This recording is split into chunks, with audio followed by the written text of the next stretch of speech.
Good. Thank you, Bob. Okay, now I'm recording. We just did some glissandi with the straw phonation, and then we did little glides. I explained that a glide, like an IPA, is like a vowel that precedes another vowel, like what or ya. And we did sort of a straw version of those glides. And we're back now to Voice Science Works to see what they want to tell us. So octave leaps. Let's do a couple of those. You can do it on your own at your own pitch, but I'm going to get a B flat here. We'll start with that. So it like, well, let's just do it. And up. And up. And up. And one more. You know, if you have too much water in your glass, you just go the other direction and drink it on down. Okay, arpeggios. Let's do some from B flat also. So this is like, we'll do 1, 3, 5, 3, 1, except here. 1, 3, 5, 3, 1. You might want to go a little slower than that. We're experimenting here. Here we go. And I was letting air escape. I tend to do that. Here's another one. And another one. And here. And here. And here. And here. Now you probably start to get some adjustments, especially tenors and basses, as you get higher here. Ready? And here. And here. I'm assuming the women are an octave above me, unless you can't go that high, that's fine. And one more. Okay, that's enough of that. Let's do some scales as they recommend. That's the next. So we'll go back down to B flat, I think. And we'll just do a 1, 2, 3, 4, 5, 4, 3, 2, 1, except maybe a little slower than that. So here we go, 1 and 2. And here. And here. And here. And here. And here. And here. A few more. What's your breath feel like? A couple more. And one more.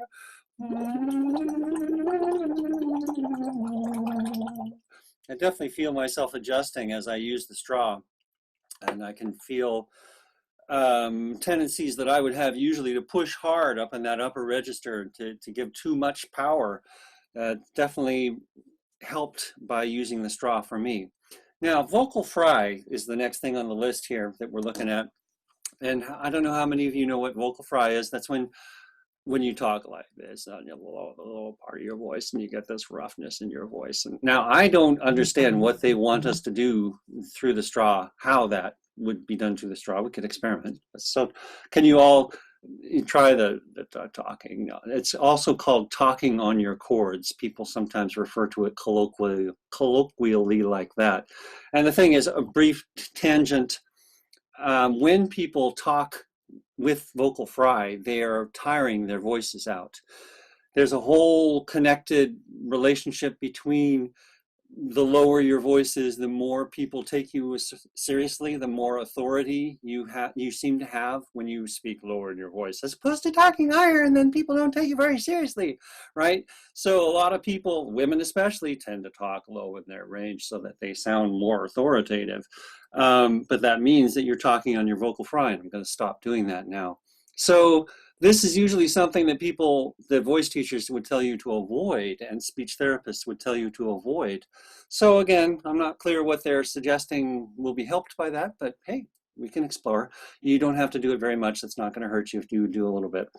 So I'm going to experiment here. I don't know. Okay, moving on. The other side of the list here, prosody.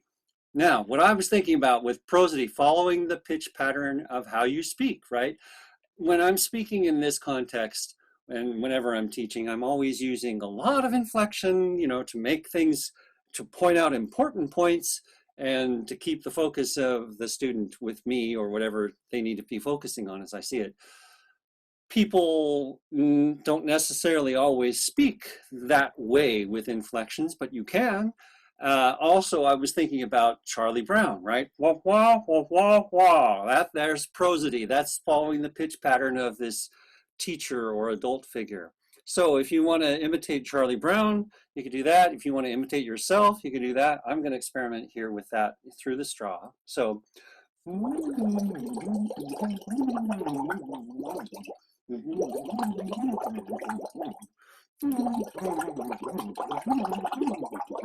we can have conversations just like we do in rehearsal,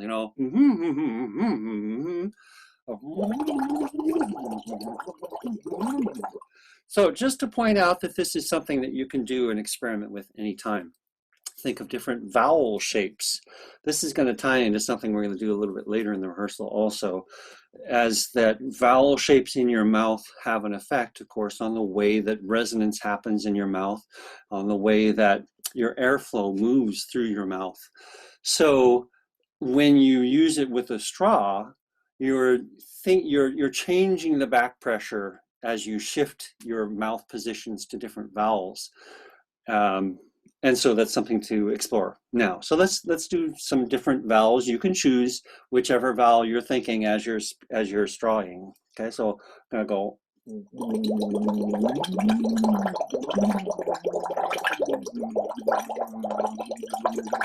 And I'm finding that it's having some effect on my lips, right? As I move to what I think of as a different vowel, that changes the shape of my lip position and my tongue as well. That makes sense. Okay, so let's see. Alternate every other exercise or phrase with the straw. Also I'm sorry, the one before that is start with the straw for an onset, then go into an open mouth exercise. So if we were doing, say, another set of arpeggios, like if we did it on just a simple ah, what we would do in this case, starting with the straw for an onset, is we go wah. So we have the phonation happening and then pull the straw out and continue it. So let's do that. We'll do a few of these. So here we go.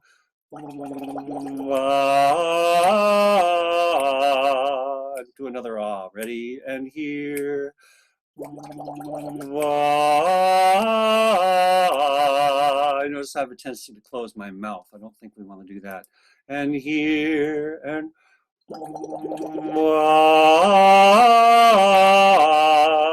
but I definitely feel my air moving. I know some of you in Betelehemu and in maybe in some other songs they're having, I've heard from some altos and sopranos who are having some difficulty starting wa, yori, etc. And so this might be a way to practice that. So if we have, say, the alto part, no, let's do the soprano. I think I did alto last week. Wow, that's the soprano part. Let's begin that phrase with the straw, and then we'll switch to actual vowels and actual words. So 2, 3, and here we go. Wa, wa, yo, ri, pa, ba, bo, tu, le. Wa, wa, mi o ri ba ba fen ti. So I find it useful for myself. I feel like I'm moving. My voice is ready for whatever I need in the phrase, and it also feels nice and resonant. When I start those phrases, ah, wah, there can be a little bit of a tendency to tighten in the neck or to tighten in your shoulders or maybe be a little breathy. There are different ways that you can mess up that entrance. And I think the straw phonation is one way to focus your attention and your physicality to make it work better. Okay, so again, I will share this web page with you in the next email, and so you can make use of it. Also, I'll put it on somewhere on the website too, so we have it handy. Let me scroll down real quick and show you. Can't find a straw, you can do these things. These are those semi-occluded vocal tract exercises, and we've been doing those for years. Some interesting extra points. Now here, look at this. If you hear a breathy sound, the back pressure using the straw that helps the vocal folds come together to prevent less air from escaping. If you hear a disconnected sound, like there's a break somewhere in your phrase and you find that your voice doesn't continue through, sliding on the straw, it encourages the legato in singing. It encourages you to keep the breath going. And same thing with that break there. And if you hear a pressed sound, remember how I said how my tendency is personally to take a little too much power up into the upper range. So this is a great exercise for me that helps me to avoid that. If you're tired, and as a warm up and as a warm down, these are good things to help you focus what energy you need to do it well. There's more down below, maybe it's elsewhere, it's somewhere else, about the science of what's happening in it. And I'm going to skip that and let you explore that on your own. Now let me check out the to see the chat. Okay, so nothing there I think that needs my attention. So let me see, straw phonation, we did almost everything I want to do. And now I actually want to do sing on with the straw. It's interesting. I think we're at the point now with Sing On that I will probably not include it in future rehearsals unless there's a request, unless people want to do that. Probably the majority of the people who are going to make recordings have made recordings now. We're hitting close to 30 people have submitted recordings for Sing On. That's awesome. Good for you, everybody. You're still welcome to make recordings for Sing On, but I think I'll change my focus to the songs that most people are still needing to work on to prepare for their recordings. And that's specifically going to be Solstice Song and Santa Gets a Suntan Down Under for now. And then pretty quickly here, we'll start Christmas Memories, probably next week. So before we do that, however, I would like to sing on through the straw. You can make a choice. You can sing it with the straw. You can take the straw out. You could start a phrase with the straw and then take the straw out in the middle of the phrase. These are all good ways to practice this. And I'm trying to think what's the best thing to do to get to play it from. I think I'm going to go ahead and play it from the website, from our website, even though sometimes that can be a little bit of there's a delay involved there, I think. But, so I'm pulling that up right now as I'm speaking. And okay, so I'm going to share the screen once again with you, and then we'll all sing on, and you can choose whichever. I'm going to be switching back and forth between different parts, so just be aware that if don't seem to be singing your part, it's because I'm singing somebody else's.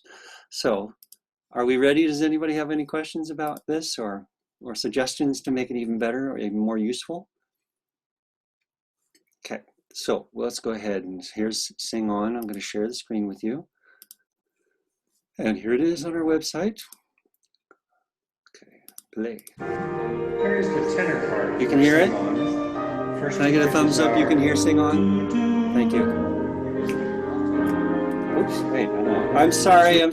I thought I had final mix chosen. I went to tenor. Can't have the tenors only. Ladies, you might consider singing this with the guys in your range. Sometimes when I chance to catch the sunrise,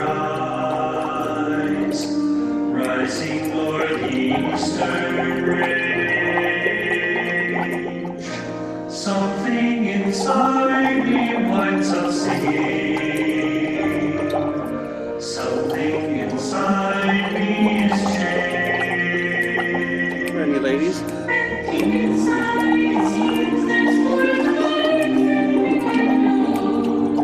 As it stirs the music, sing on, whatever comes your way, sing on, sing on. Keep your music going, flowing from your heart until the day is past and gone.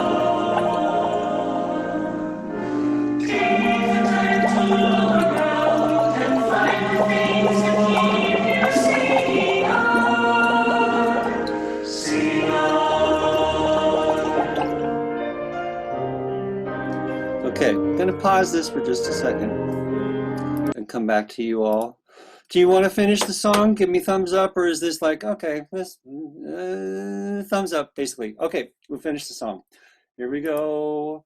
Continuing.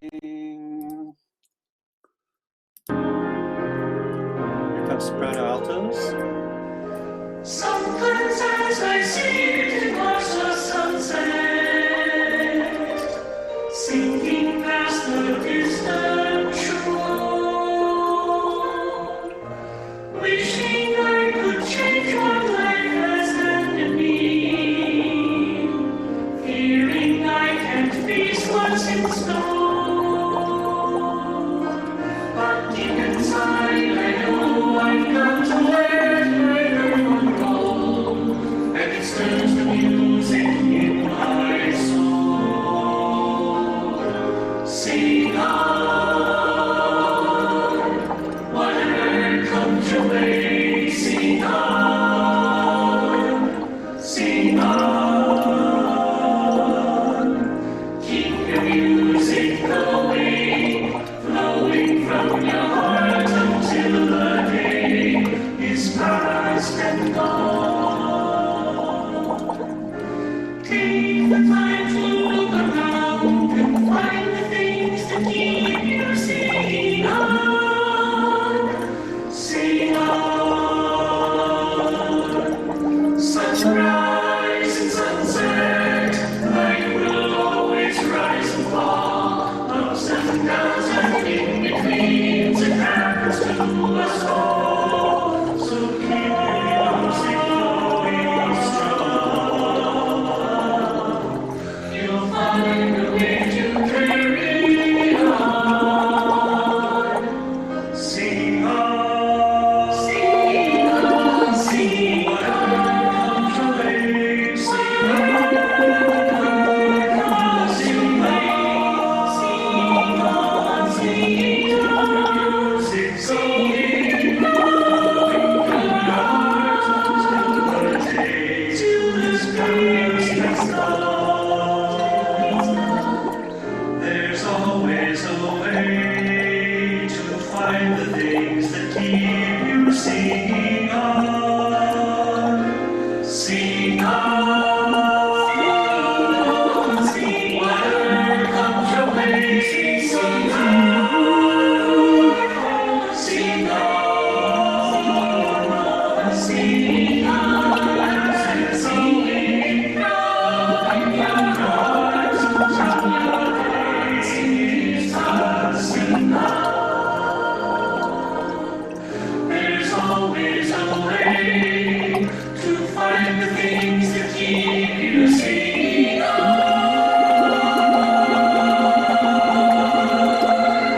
Sing on.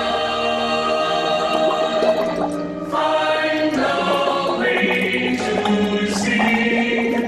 Sing on. Sing on.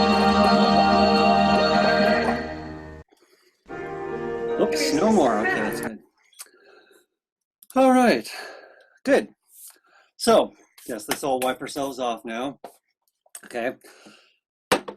So, something occurred to me actually as we were singing on, about Sing On. I had one member of the chorale say in an email to me that that person was having a hard time singing with joy on the recording, with the pressure and the stress of feeling a need to sing well enough for this recording to be acceptable. And I was thinking about that and hadn't responded in terms of sending it in an email, but I thought about doing that. I thought I would just talk here.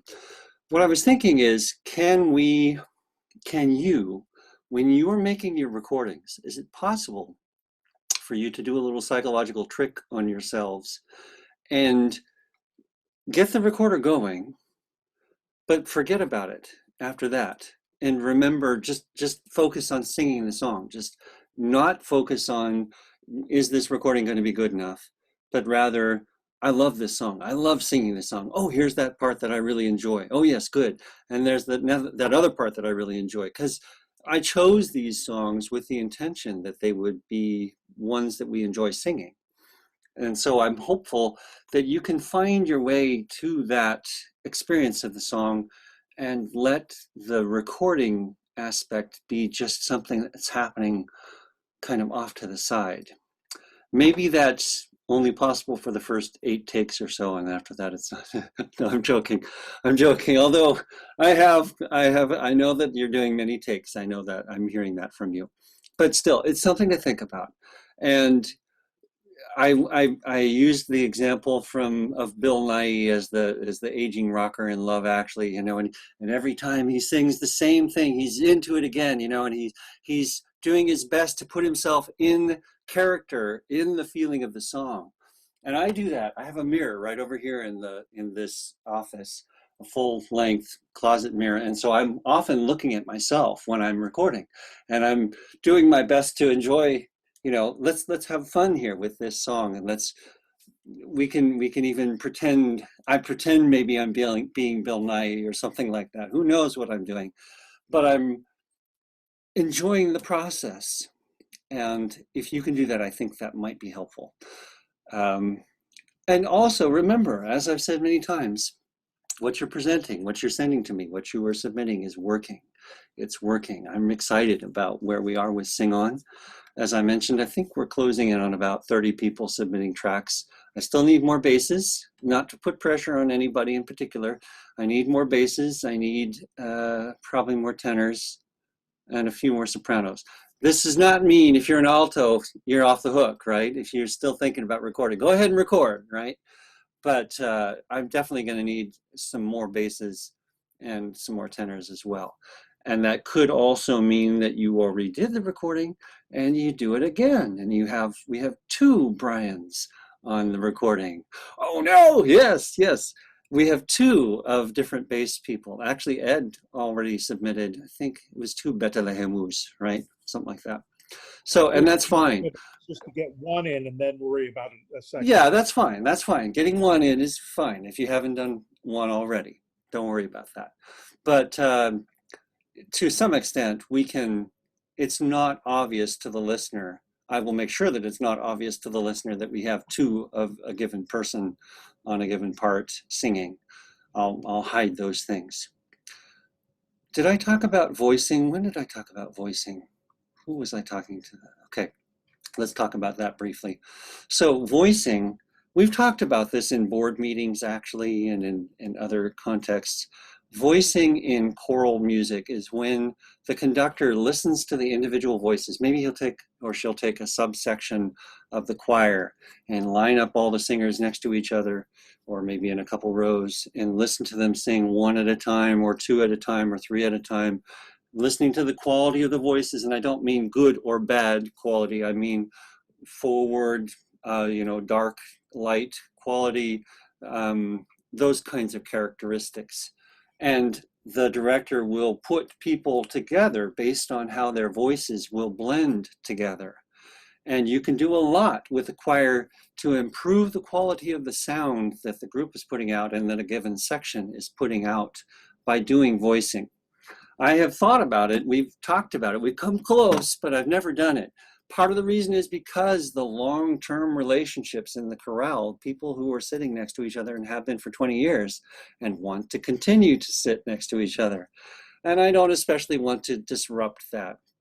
So I haven't really done that kind of thing in terms of our in-person rehearsals. However, the cool thing is with what we're doing right now, and with me taking individual tracks from individual voices, I can do voicing now.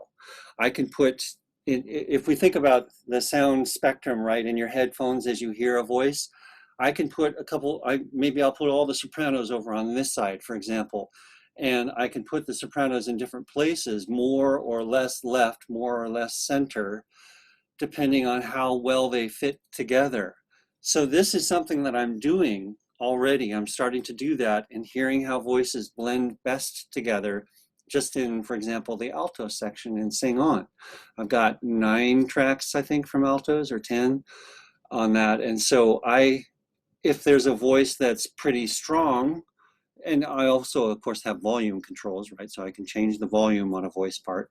But if I have a voice that's darker and a voice that's lighter, I can put them next to each other so they blend well together. There are lots of things that I can and am doing to make our final performances really good. And you are also doing that by singing them well. So I'm happy with what I'm getting from people. Trust yourselves, it's good, okay? So let's see, we're at 7:02, and now I'm gonna spend a fair amount of time on, oh wait, I've got some announcements. Okay, so, right, regarding, I'm going to put this in the chat. Whoops, no, I'm gonna put this in the chat. This is just a reminder, you know this already. When you are making a recording, you want to say your name, name, song, part, okay? And when you are making a file name, I want you to change the file name to be song, part, name, okay? And I realize that's been a little confusing, and it's not the same. It's not the same, and here's why.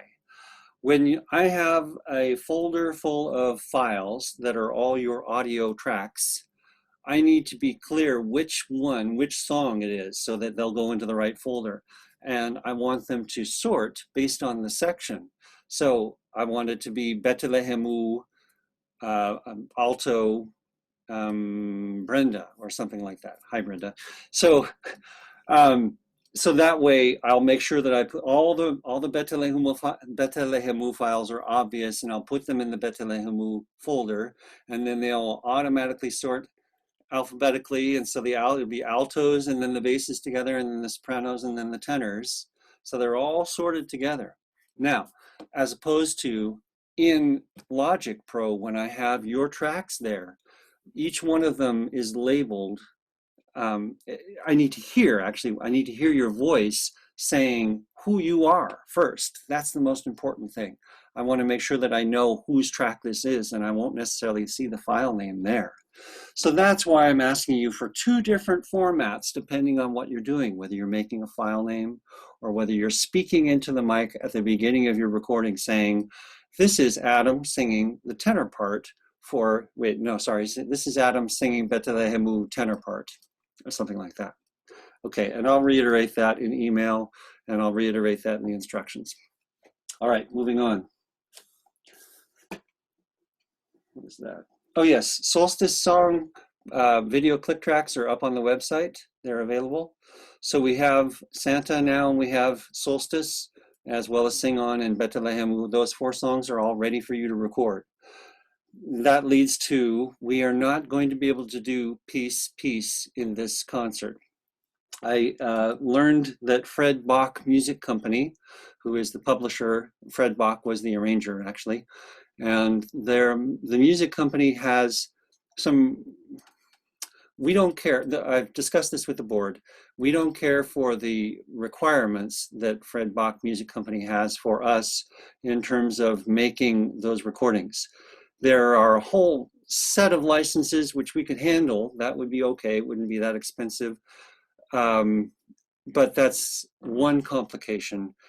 There's also a legal contract that we would be signing, which would allow Fred Bach Music Company to make use of any of our identities, our personal information. They could use the video that we create of Peace for their marketing purposes and monetize it on YouTube. So it feels like a bit of an invasion of privacy for us. And so we're not happy with that. And we've decided not to do Peace this time around. So I'm sure people are disappointed. I'm a little disappointed myself, but I think it's a really good decision and we'll skip that. And if you remember, it's a funny thing because when I asked for permission from Sing On, from Santa Barbara Music Publishing for Sing On, and from Cypress Music Publishing for Solstice Song, both of them emailed me back and said, why are you contacting us now? Just do your project and then tell us when it's done. And I was like, well, what if we do the project and we put all the effort in and then you tell us we don't have permission? And they said, that's not going to happen. So, okay, good. So then we come up against Fred Bach Music Company, which is entirely the opposite. And they want to charge us money and they want to have their right to our video and make use of it their own way. So it's a rather different thing and we're making a choice not to engage with that. So that's where we are. So I haven't decided what to do instead. We have 5 songs and we could have probably a 45-minute concert talking. I will be talking. I'll talk to the audience about the process that we're going through now, how we've done it, how we put it together. I'm hoping, I know we'll have David Hamilton there and I'm planning on interviewing him for maybe 10 minutes, something like that, as a guest artist. And maybe we'll have Michael McGlynn there. Maybe we can interview him too. We'll see. Maybe band members will be there. We can have them wave at the camera or something. I don't know. So there will be things that take up time in the concert. Also, we'll be asking for donations from our audience members. So that'll be something else that happens in the concert.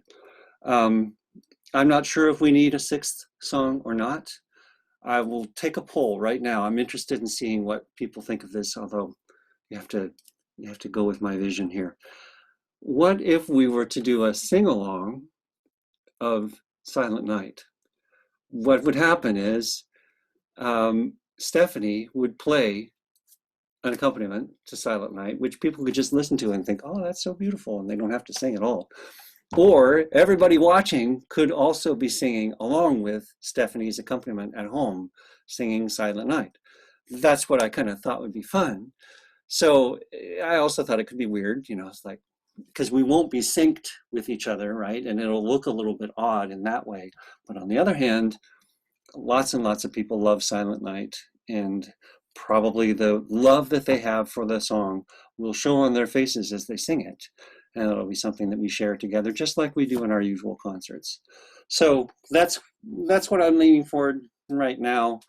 I know I have at least one person sent me an idea from the board. So okay, good. So yeah, we'll see. All right. Anything else? Zoom recordings. I forgot to do the last week's recording. Last 2 weeks. I had the 13th up and I forgot to actually make it accessible on the website, so that one hasn't been available.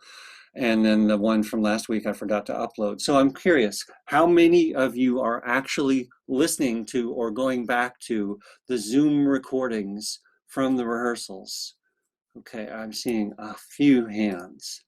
And I think it's still worth doing. So, okay, I'll do that. I'll catch up with the ones that have been missed and then today's as well. Okay, so we're at 7:10.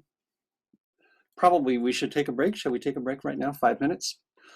Okay, I'll be back. We can be back at 7:15. Go ahead, Ed. You're muted, so you'll need to unmute. I'm wildly clicking there. Without trying to I'm trying to figure out a way for 2 or more people to safely sing together if they're feeling unsure of themselves? Mm-hmm.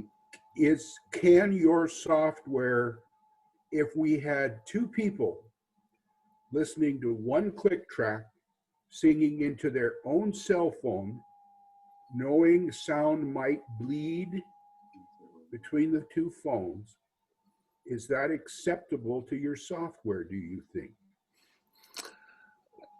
So if you have me bellowing away on the left hand Right. and somebody else trying to keep up on the right, Mm-hmm. each with our own cell phone, Yeah. recording. Yeah. I'm willing to give it a try. It's not really about the software. It's about what I can do with it, with what I can do with the tracks. Yes. But one thing, okay, you're not hearing me say this, but I'm saying it anyway.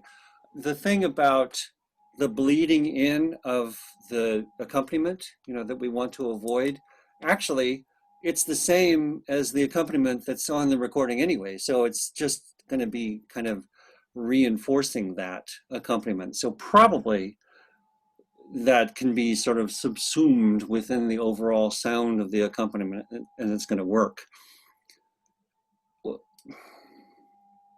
You're singing the same parts, is that correct? Or you would sing Correct. something? Yeah, okay, I'm that thinking. helps. Yeah, Yeah, because well, that would be a yeah. problem Oh, yeah. if you were singing two different parts. I don't know that I could deal with that, because I could. It'd be a bit of a problem, because we'd have, say if it was alto and bass, we'd have a little bit of alto mixed in with the basses and a little bass mixed in with the altos. Kind of like Reese's peanut butter cups, which is a good thing after all. So I don't know. All right, you give it a try, Ed. Let's see what you come up with. I think I'm interested to see. And other Adam? people can do that too. Yeah, go ahead.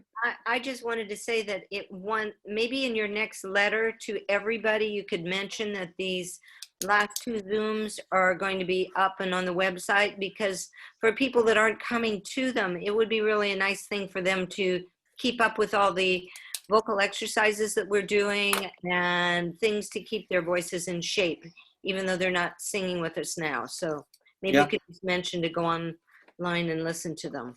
Okay. Yeah, that's Adam, this is Pat. okay, Pat, go ahead. I think I got this right, but one of the things that makes me happy when I'm recording is to do it with the full choir. Rather than the click track. That's still okay? Is that okay? Yep, that's fine. Right. I mean, obviously you don't have the video for that. Right. Wow. Ooh, echo. Adam? Yeah. Oh, Just to clarify, Adam, is yours muted? Wait, sorry. Well, we've got.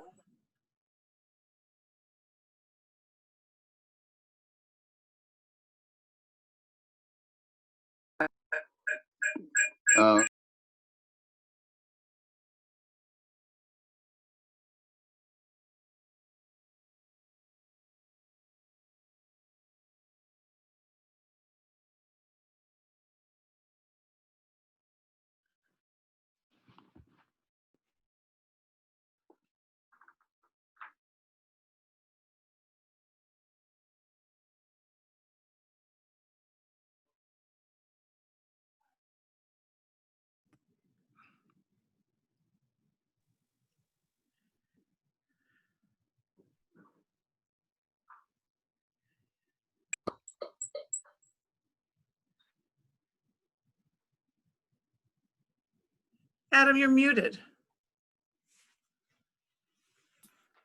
Okay. There That you would go. help. Wouldn't that There you help? go. So, okay. Oh, well. Good. Actually, I wanted to say, and many of you are back now, so I just go ahead and start with this. You think you got it bad, right? You have to record your audio part and submit that to me. Well, just think about me. I have to make these videos. I have to conduct. I have to do that right. I have to have the audio match the video. I have to not look like a fool while I'm doing it. Or I have to be okay with how I look, because that's just how it is. So you can have a little pity for me. How about that? Okay, that's all right. Most of the time I don't worry about it. It's just the occasional, let's not choose that screenshot for the thumbnail. No way. So anyway, it's all good. So let's go ahead and continue on. Let's go with Santa Gets a Suntan. No, Down Under Santa Gets a Suntan. And I have a bunch of little spots that I picked out that I thought would be worth working on. But one of the things that was really good last week was people asking questions about spots in the song that they wanted to work on. And then we made use of that for everybody. So as we go, you're welcome to jump in and say, hey, this spot has been a problem for me. Now, we obviously did this piece a year ago, and we performed it. So theoretically, people know it relatively well. But when you record, obviously, you discover the spots where it's like, oh, and especially when you're recording by yourself, the spots where, oh, I guess I was relying on the rest of the section to carry me through that spot, and I don't know it so well after all. But let's start with the very beginning. And let's see, I have my sheet music here handy. Actually, I'll do this. So it's interesting that, by the way, is Stephanie here? Is she in the house? Stephanie? Okay, don't see her. All right. Oh, there you are, Stephanie. I see you. Okay, good. So I'm going to ask Stephanie on occasional. But I don't have. You don't have any? I couldn't find it anywhere. You don't have the music, you said? No, I couldn't find the PDF of Santa anywhere. So. Okay, it's on the website. Do you mean your copy or? No, any copy.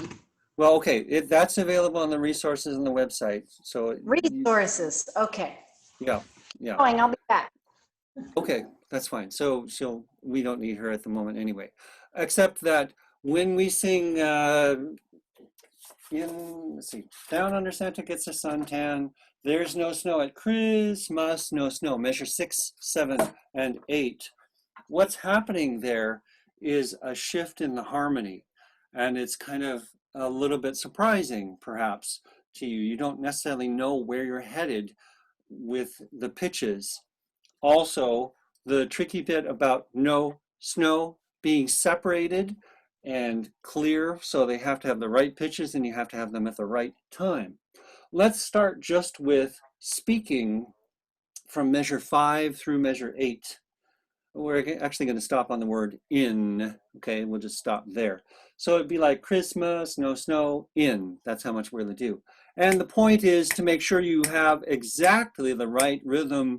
You know where no snow happens.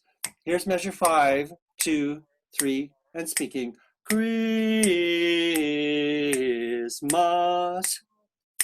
no snow, 2, 3, 4, in. And we'll just stop there. So this is one of those things where I don't actually know if we're all doing it right or some people are doing it wrong, and I'm just going to go ahead and teach even if you all are doing it perfectly. Now I'm looking at the alto line, particularly in measure 5. That helps me see the motion through this measure. If you're a soprano or a tenor or bass, you might just pay a little bit of attention to that alto part so that helps you keep a sense of momentum on your whole note, held note, and so it doesn't get boring or kind of uninteresting. So that's what I'm thinking as we're speaking. And this time, I want you to notice, how are you saying no snow, right? Okay, is it as clear as that? Here's Christmas, measure 5, 2, 3, and saying Christmas,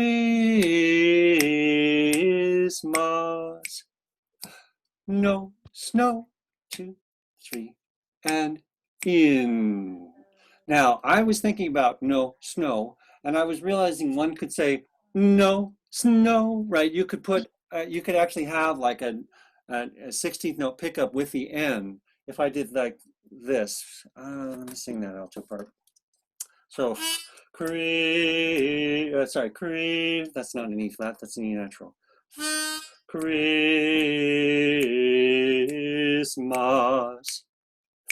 no snow, right? Notice how I'm actually getting quite a lot of N in there. want to be careful not to do that unless you're doing it exactly the right spot with a 16th note pickup, but that's going to probably confuse most people. So don't worry about that. Just make your N really fast. No, snow, like that. Again, no, snow. We'll do it 2 more times. No, snow. 1 more time. No, snow, like that. Okay, so let's do this. Let's go back to Down Under Santa Gets a Suntan. Stephanie, are you back and you got music and you got your piano? Not yet. Close. I'm back and, oh, sorry. Can you hear me? I am back and I cannot figure out what's going on here. Maybe my site is outdated. Practice. Okay. Well, okay, this is worth doing for everybody. Sorry, this is really dumb. All right. So you have clicked on member login. Why don't you click on member login? Let's just go to that point. All right. And I can only see a bit of your screen, so it's a little hard to. Okay. Yep. Okay. And you already logged in. This should take you right past that screen. Just go ahead and click on that. Good. Any day now. Yep. Ah. There we go. Okay. So the very top option there is the fall 2020 resources, right? There we go. And then any one of these will have the PDF of the score. And if maybe anyone out there wasn't sure about that, there it is. You can see it in person. Okay. Perfect. So now you can pull up that PDF probably. And I still really do want to hear, I've been punting here for a little while. I still really do want to hear the harmony from measures 5 through 8 of Santa. Are you in a position where you can play that yet?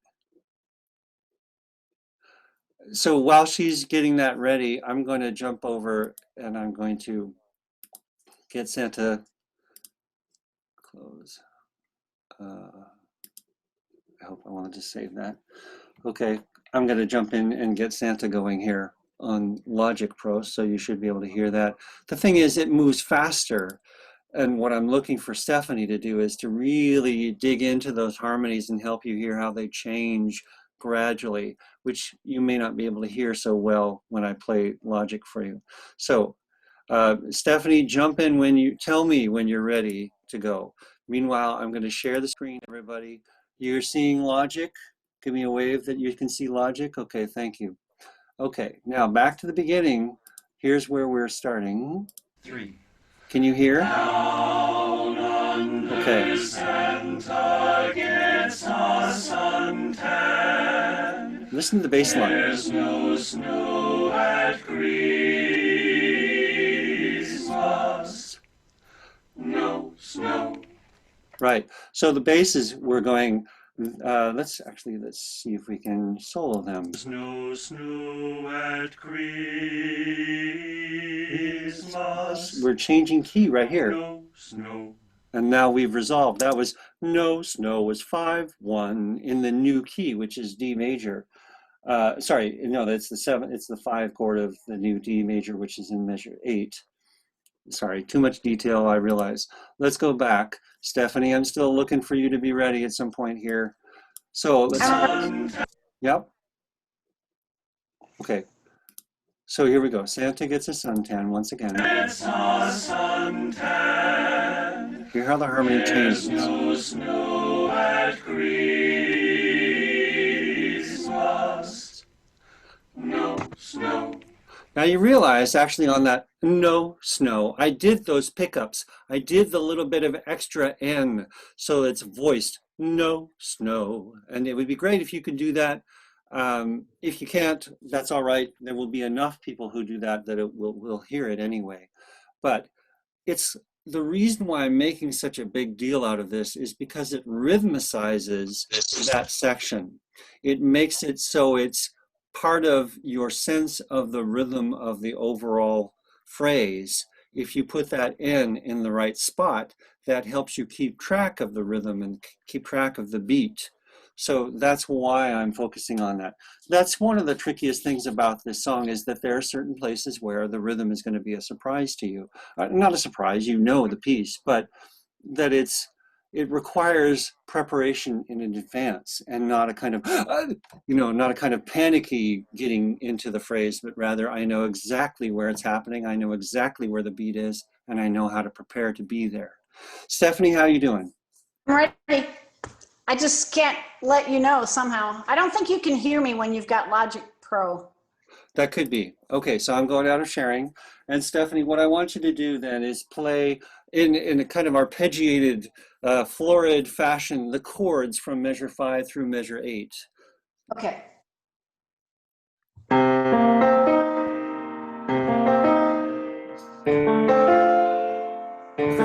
Chris? Is that what you mean? Yep, sorry.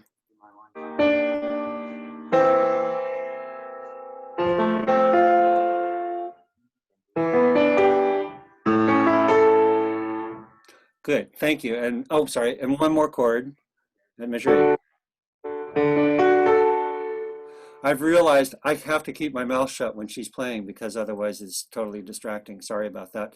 So Stephanie, now go back to measure 5 and play that as written, but a little slower than the tempo we usually take. And not arpeggiated, just as written.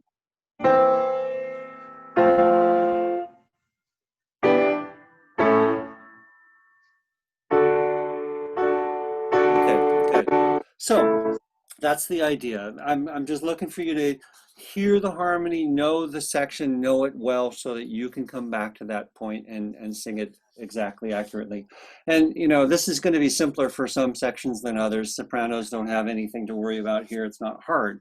Altos, it's an interesting line. It's a surprise. Those accidentals are not necessarily what you're expecting. And the reason why I'm spending so much time on it is I want to give you tools so that you can sing it in tune so I don't have to adjust it when I get your tracks. It's that kind of thing. All right, but let's move on. So thank you, Stephanie. Rhythm, page 25.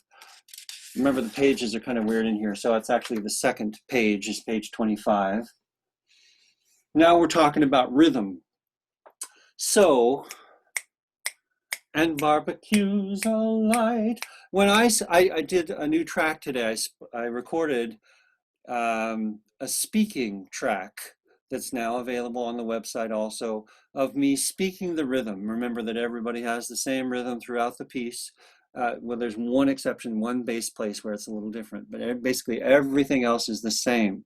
And the tricky thing is about making sure that if you are saying at the bottom of 25, South Pacific summertime, the days are warm.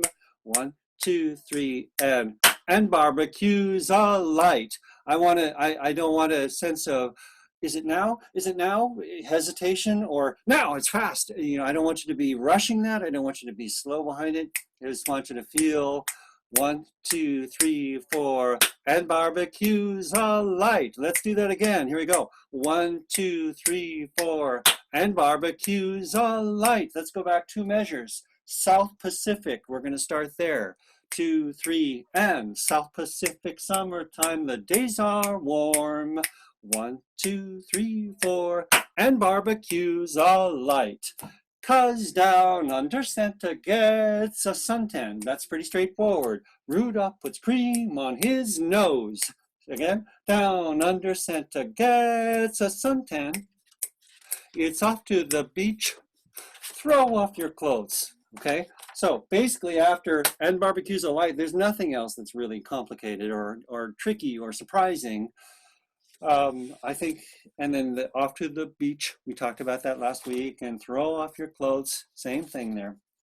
Okay, there's another one like that, which is at page 27, so let's just go straight ahead. This is another rhythm thing that we're practicing and working on to get more comfortable. So, turn up the sound, dancing through the night.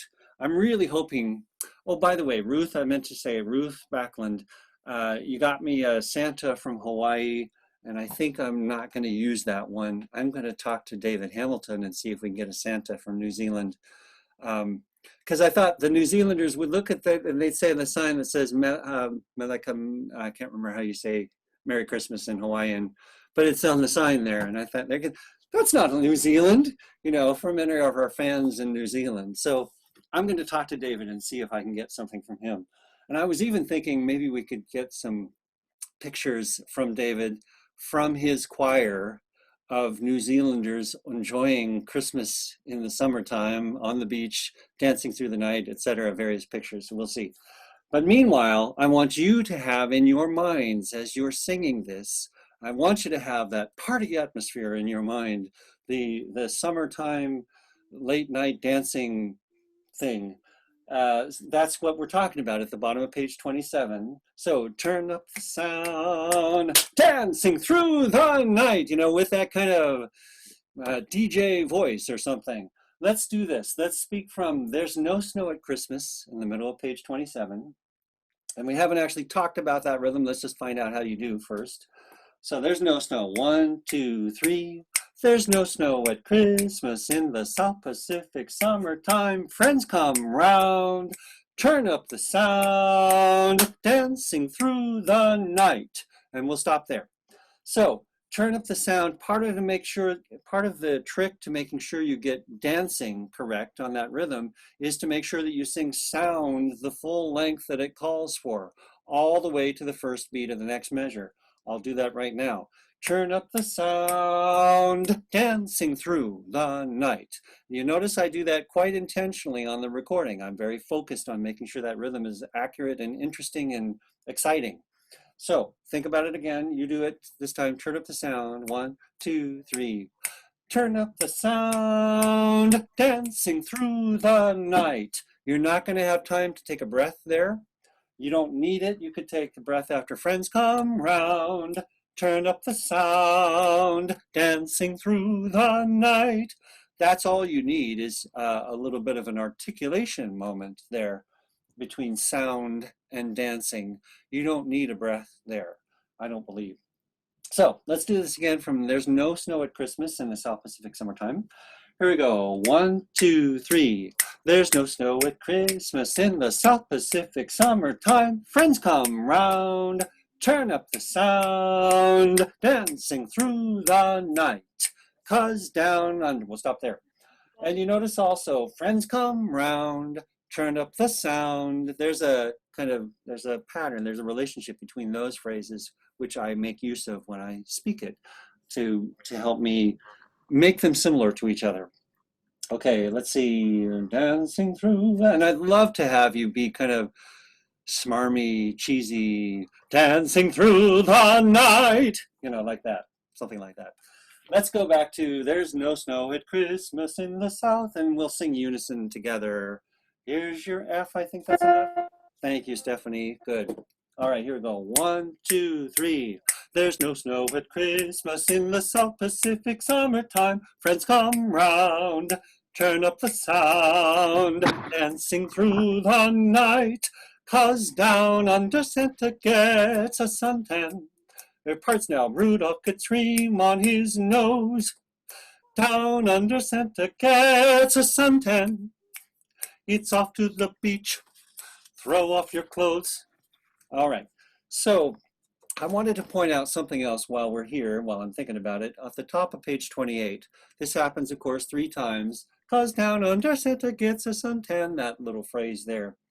And I noticed this while I was recording it, and I thought, is this a problem? Is it okay? And I realized I'm fairly choppy with the syllables on Santa gets us under Santa gets a suntan. I'm not singing that legato. I'm not going, for example, 'cause down under Santa gets a suntan, which would be a different style. I'm much more like, 'cause down under Santa gets a suntan, right? It's choppy. And I know, well, I think that there are some conductors who probably want that to be legato. I'm not sure. But for me, there's a stylistic quality, and I like it choppy like that. So I just want you to be aware that that was something that is how I'm doing it. I wouldn't go any choppier than I am, and you'll end up with all consonants and no vowels, which we wouldn't want that. So, but just be aware, I'm really not looking for a legato quality in that section. Now, one last thing for rhythm, page 20, no, let's see. Well, let's just look at the third verse, which is, Page 32. There's no snow, the Christmas spirit. I would say this is one of those rare places where David, the scansion, remember scansion, I'm going to type this in. Oops. So scansion relates to how the text is set and how the text is rhythmically set and how the stress of the music corresponds to the natural stress of the words, which syllables are stressed and that kind of thing. So when we have Christmas spirit in the sun, that always feels just a little awkward for me. And I had to sing it, 14 times or so. So every time it's like, is this right? Yeah, I guess it's right. Christmas spirit in the sun. So just make it sound as natural as you can. Get to know it so well that it feels natural to you. Let's go from the top of 32. Let's just speak the words here. From top of 32, there's no snow at Christmas. 1, 2, 3. There's no snow at Christmas in the South Pacific summertime. Christmas spirit in the sun. South Pacific summertime. And we'll stop there. So in the sun, let's see, South Pacific. Make sure you put the N on the fourth beat of measure 77 there. In the sun, South Pacific, like that. All right, now I want to go back a little bit. Stephanie, I'm looking for you to be available on page 29. And actually going back just a hair before that on page 28, we're finishing up the second chorus. So I think it's off to the beach, throw off your clothes. And if you turn to page 29, of course, you notice that there's a sudden 2-4 measure, right? So don't be surprised by that. But then, Stephanie, would you play measure 52 only?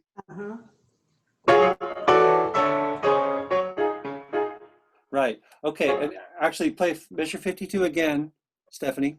Play measure 52 again and stop on the first chord of measure 53 and let that ring.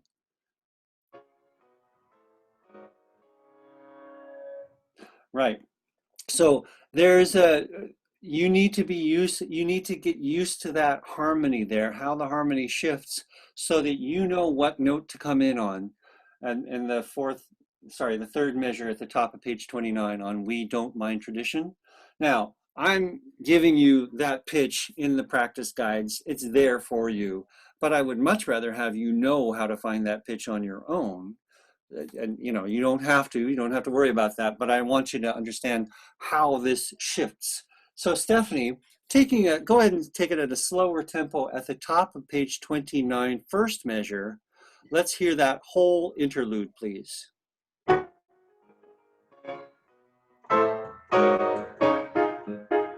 Yeah, so, okay, stop. We're having a little problem with the audio that it catches up after about 3 beats. So why don't you start on the bottom of page 28, last measure, and then by the time you get to the top of 29, probably the audio will catch up.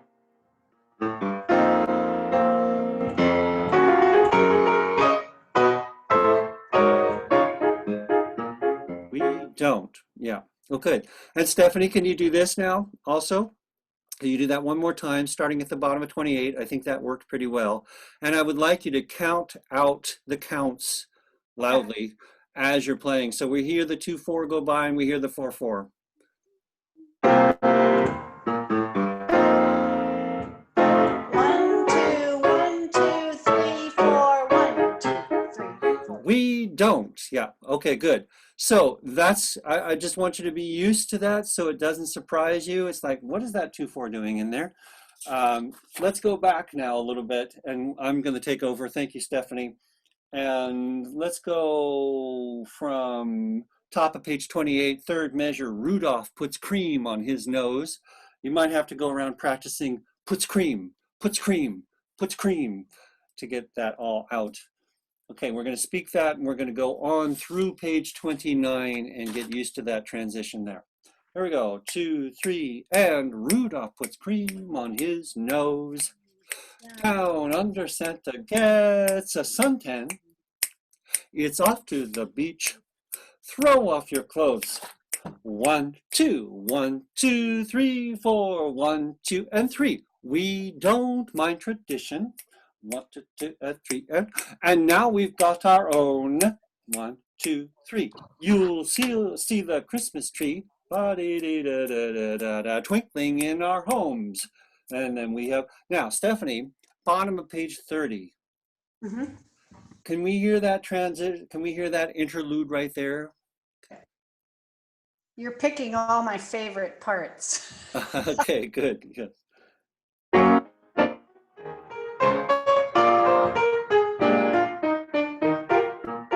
Right, good. Thank you, Stephanie. And the point, the section that's especially important for you to hear, everybody, is measure 62, because that's where the new harmony is really established.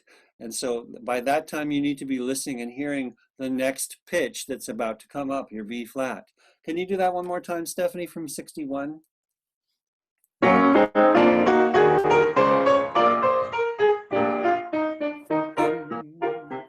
You'll hear. Okay, so and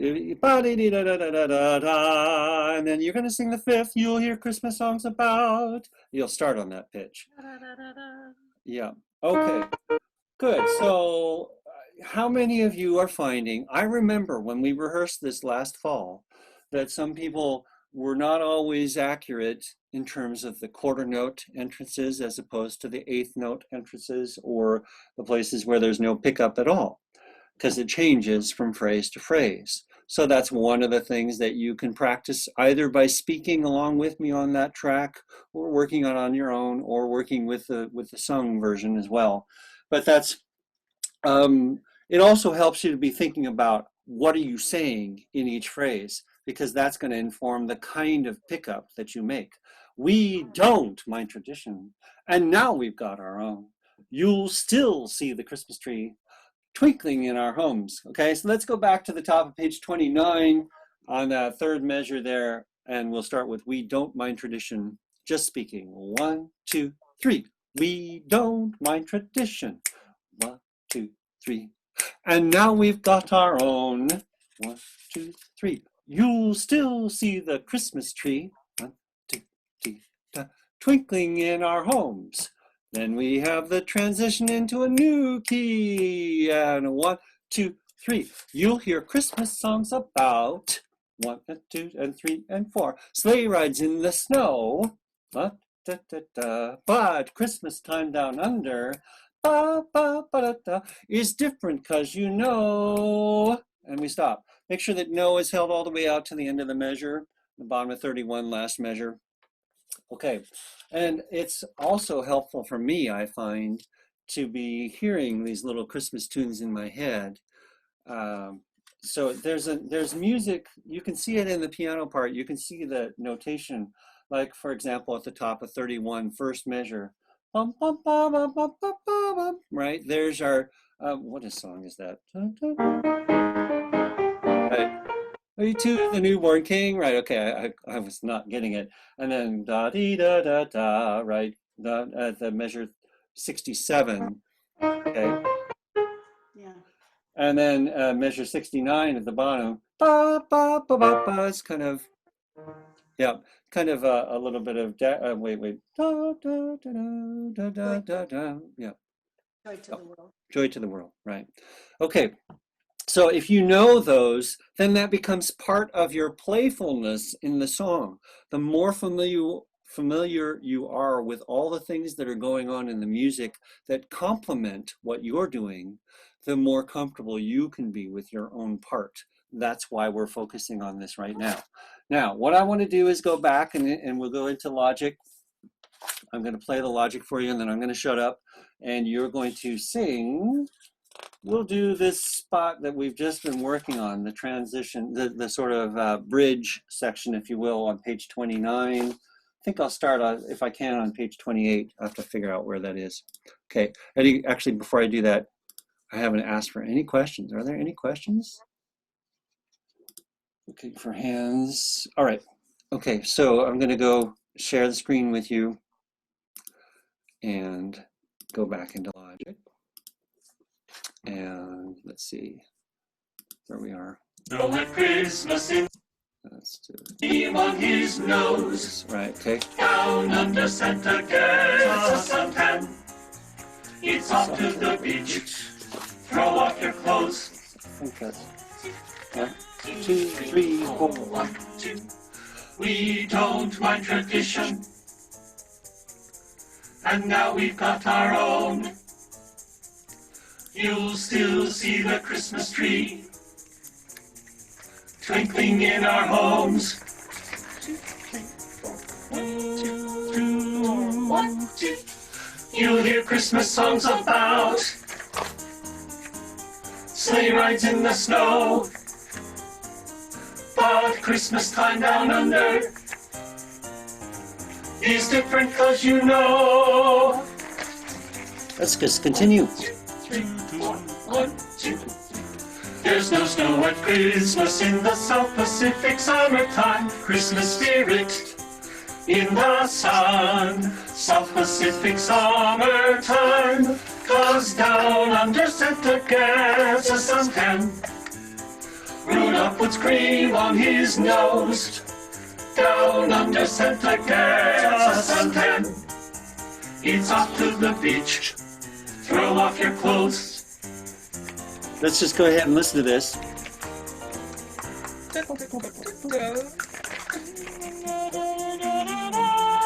Now I want to explain actually what I did there. Okay, so not everybody's going to hear that. If you listen, it's the alto part. It's over here on the right side of my headphones. Do that again. I just kind of did it off the cuff one of the times when I was recording. I was helping myself get the A pitch that I'm about to have to sing in measure 95. If you look at the top of page 34, measures 91, 92, 93, look at the left hand of the piano, and you'll see that there's a pedal that is a continuing F that goes on. Thanks, Stephanie, just played that for us. And so what I was doing, there's the F, and for the alto, I was thinking, where is the A in relationship to the F? It's up 2 steps, so that's what I'm doing here. So I have that A in the South Pacific, so I can find that pitch. Again, I've done this for you so you don't have to figure that all out, but I want you to be able to do it so that you have that skill, you have that knowledge of the piece. So if when we do it another time, you'll be able to find it without somebody humming under their breath nearby you to give you that pitch.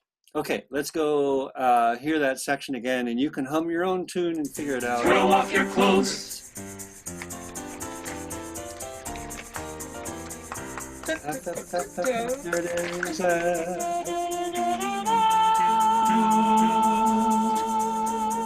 1, 2, 3, 4, 1.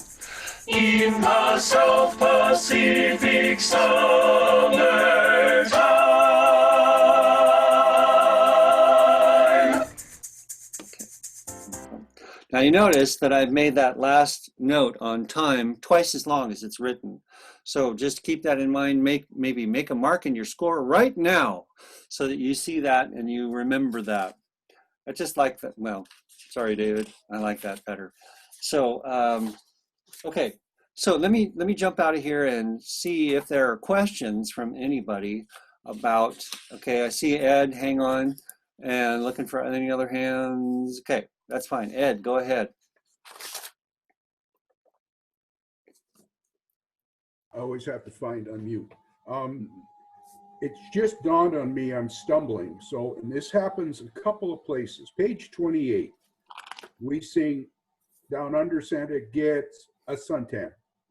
But at 47, headed for 48, we slide, and only the basses slide.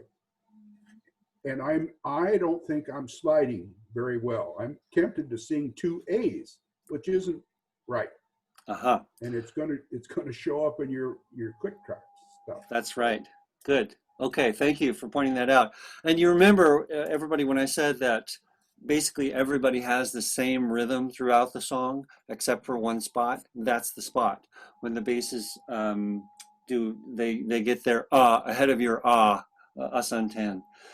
And so when I spoke it, hang on, Brian, when I spoke it on the speaking track that I did this afternoon, I think I did the bass part at one point, and I said, oh, that was the bass part in passing. So just so you know, that's the case. Now, hang on, Ed. Question. What is the question, Brian? Um, we had a very stylized, it's off to the beach. Okay, we'll come back to that. We'll come back to that in a minute then. So I'm going to still work with what Ed was talking about with Under Santa Gets a Suntan. So Stephanie, Stephanie, I'm looking for you to play the harmonies at the bottom of 28, because the tricky part, as I sang it, as I was working on this bass section when I sang it, I had to really hear the difference between that G flat and the A flat. Right.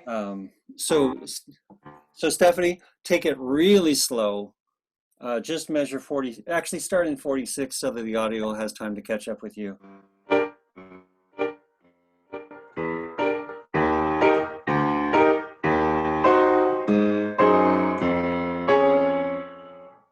Right. So basses are kind of taking us on a journey.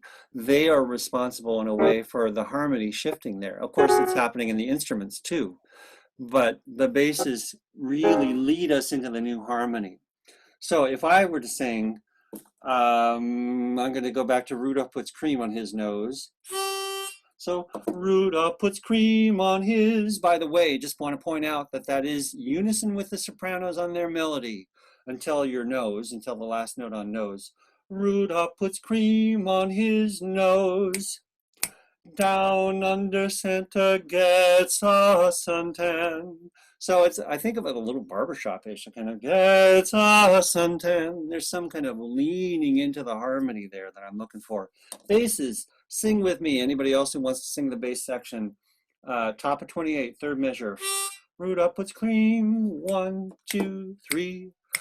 Rudolph puts cream on his nose. Down under Santa gets a suntan. Now realize you're heading to suntan, right? That's the goal. Gets a suntan. Let's do that just right there. Gets a suntan. Stephanie, you'll have to, I think I'm. There we go. Good. Do that again. Stephanie, count us in first. 1, 2, 3, 4. Good. All right. Is this helping, Ed? Is this getting it clearer for you? Okay, good. All right, thank you. So we'll call that good. And if you want to work on that, you can access this Zoom recording and come back and work on that and rewind it as many times as you want. Brian, your question about off to the beach, stylized cutoff on the CH, you said. Right.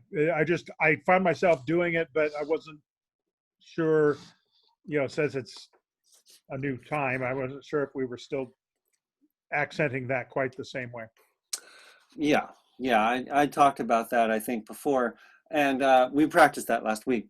And it's interesting because when I do that myself, it's off to the beach. It makes it feel like that phrase is suddenly strangely disjointed to put so much emphasis on the ch sound. But when I go back and listen to what I did, it doesn't sound unnatural to me. So even though it feels odd for me as a singer, as a listener, it sounds completely normal. And I get the effect that I was looking for as a conductor, which is a very clear cutoff on the CH on that third quarter note of the measure. So yes, go ahead and do that. Stay with that. Okay, it looks like, well, first of all, before I stop for a break, I just want to see, I see Stephanie's hand, but hang on. Anybody else have questions about Santa? Are there spots that I haven't addressed that you really want to address?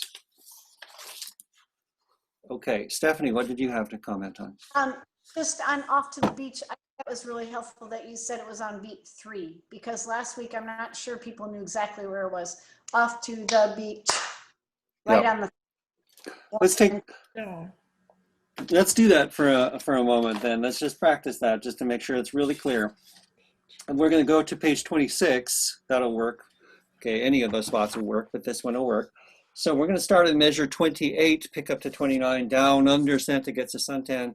Because the thing is, you can practice these things out of context, and that's not a bad thing, but you really need to practice them in context so that by the time you get there, you haven't forgotten what it was you intended to do with beach. Here's down under, and one, and here's what I'm looking for you to do, like Stephanie was doing, beat on something to feel that quarter note. So here's 1, 2, 3, down, under, center, gets a suntan. It's off to the beach. Throw off your clothes. Okay, and I'm going to mute people. Going to mute everybody. All right, let's do that again. And so your should land exactly with your hand, right? Basic rhythm, but let's just do that to make sure it's really solid. Let's go. Rudolph puts cream. Let's go from the top of page 26 and practice that. Puts cream again. 1, 2, 3, and Rudolph puts cream on his nose. Down under center gets a suntan. It's off to the beach. Throw off your clothes. Okay, so you can practice that as needed. And like I said, when you're singing, it might feel a little bit odd, but the effect for the listener is going to work just fine. So, yeah, last questions. Any questions on Santa? Oh, Nancy, go ahead, please. Not a Santa question, but an easy way to unmute when you don't want to forget to remute yourself. Use your space bar. Space bar. When you hold it down, you're unmuted. Ah, and when you let go of it, you're muted again. I see. I did not know that. Cool. Okay, so let's take a break. We'll be back at 8:02 or thereabouts.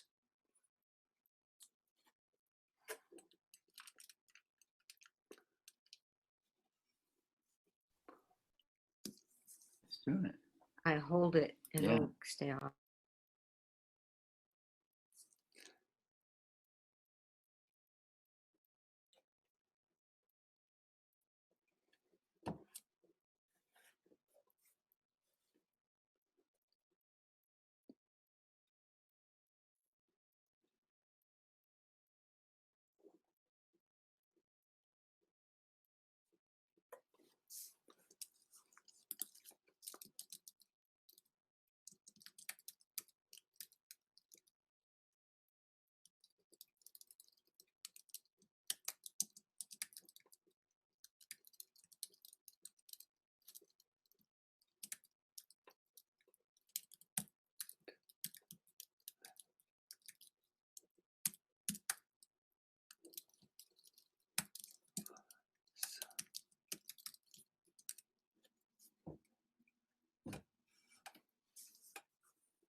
Hey, Adam.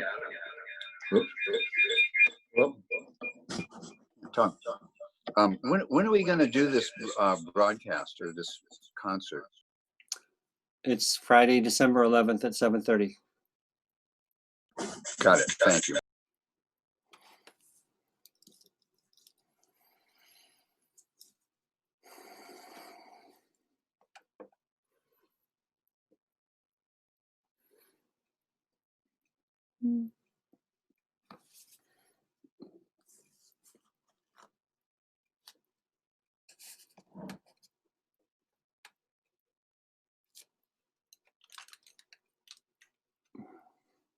Saw a really cool show a couple nights ago. The Lincoln Theater in Mount Vernon is doing a live music series. They've got live bands on stage, and then with cardboard people in the seats, and then just broadcasting it live. It was so fun. It was fun to just sit at sit like we were sitting there listening to it. It was beautiful. And it was all rock and roll from our childhood. Well, it was great. Yeah. All right. Well, let's go ahead and start up again. And what I want to do now is actually share a video that Wendy shared with me. And thank you, Wendy. That's just so awesome. I love it. So I think I'm going to share my screen, and I'm going to just speak over the video a little bit as we play it for you. Hang on. Okay. So over here you're seeing a singer, and you can see there's a stream of air. There's a special infrared camera that they're using that's showing the flow of air out of her mouth as she sings. And it's incredible for so many reasons. I would like you to pay attention to the changes as the vowel shapes that she sings change and the consonants. Also note how steady the pressure is. They comment on that as well there are some notes in the video as we go. Oops, excuse me, sorry. All right, so let's just go ahead and watch this. Play.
All right, so I'm going to pause it and stop. I don't want to take too much time, but every time I watch that, I'm blown away there's so much to learn from that video.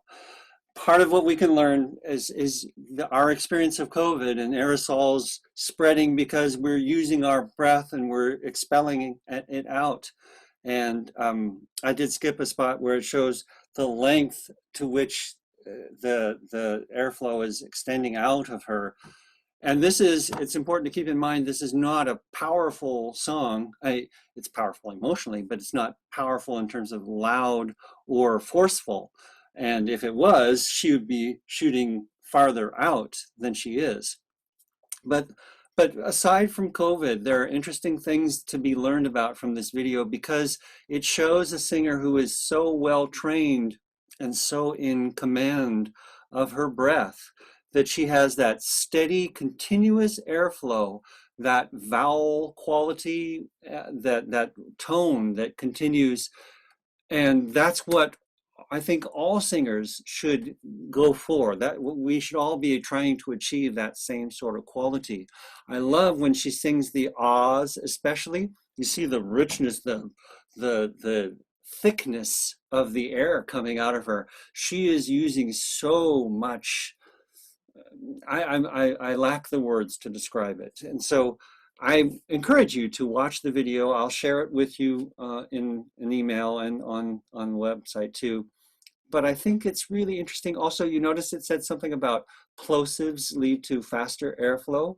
So you can think about now, when you're singing, you can think about how a p will cause the air to move forward, will stop it, and then continue it, move forward faster. And how when she sang an E, suddenly it's going up this way instead of out that way. The ah tends to go down that way, and the E is going up this way. So as we change the shape of our mouths, we are changing that airflow, but we want to keep a consistency. We want to keep some thread of airflow continuously flowing. It also is interesting that we're all Smaug, right? We're all dragons. We all have that trickle of air coming out of our noses. I was watching Nancy Roshko, and she was like, so, not every, maybe I should have warned people this is not for the squeamish, but anyway, there's so much to learn from that video, and thank you, Wendy, for sharing. The singer that I got it from was noting that because she is a well-trained singer, her aerosols did not go out as far as what, when we're speaking or breathing, because it's so controlled. Yep, she's not wasting it or expelling. Yeah. Interesting. I want to see a video like that of some dramatic high tenor aria or something like that. That would be interesting as well. But anyway, okay, moving on. Let's go now to Solstice Song. And there is actually a connection with Solstice Song, because Solstice Song is a fairly legato song. It calls for the kind of phrasing and the kind of singing where you have that same kind of flow that she was just exhibiting in her singing. So now when we look at Solstice Song, obviously it's the notation shows it in 3/4, right? And I think we might have talked about this a little bit. I have done, as I mentioned, my video click tracks. I'm considering doing an entire additional set. I'm not sure about that, but I might. But the reason why is because I'm watching my conducting, which is about that tempo. Okay, that's pretty fast. I could do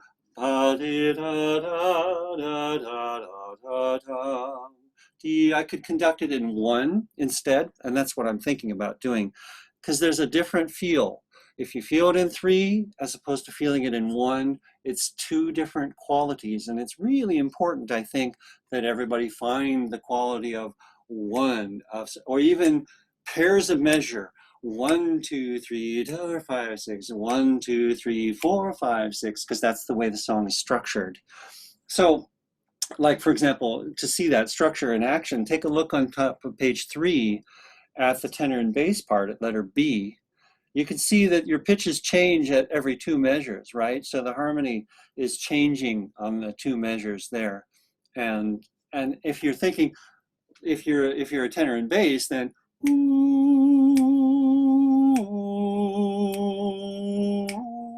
right? But if you're an alto or a soprano, what does the future hold in store? Where has our journey brought us? You want to not really be thinking, what does the future hold in store? It'll work, you'll be on time, but you might not have quite the same flow. And here we go back again to the quality of your emotional experience when you're recording yourself.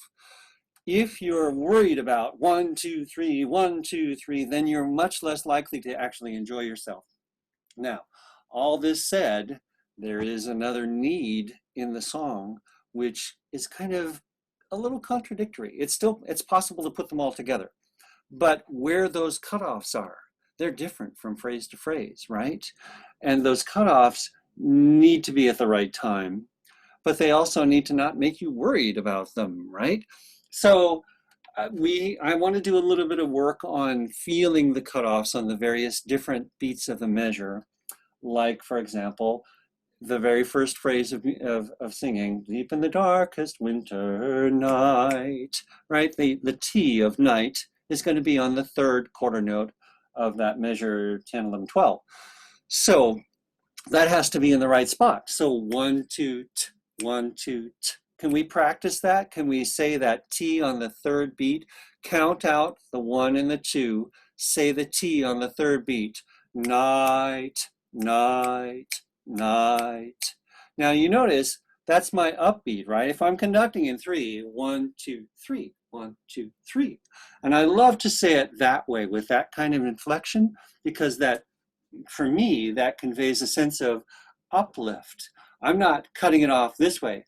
Winter night, here with different feel. Winter night, here with, and that if I cut off with a feeling of uplift on that third quarter note, that propels me right into the next measure. It gives me a sense of where my breath is supposed to be, and it makes me ready for the next phrase.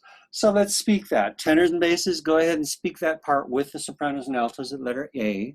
And I want you to all feel that cutoff of night on the upbeat, on the lift.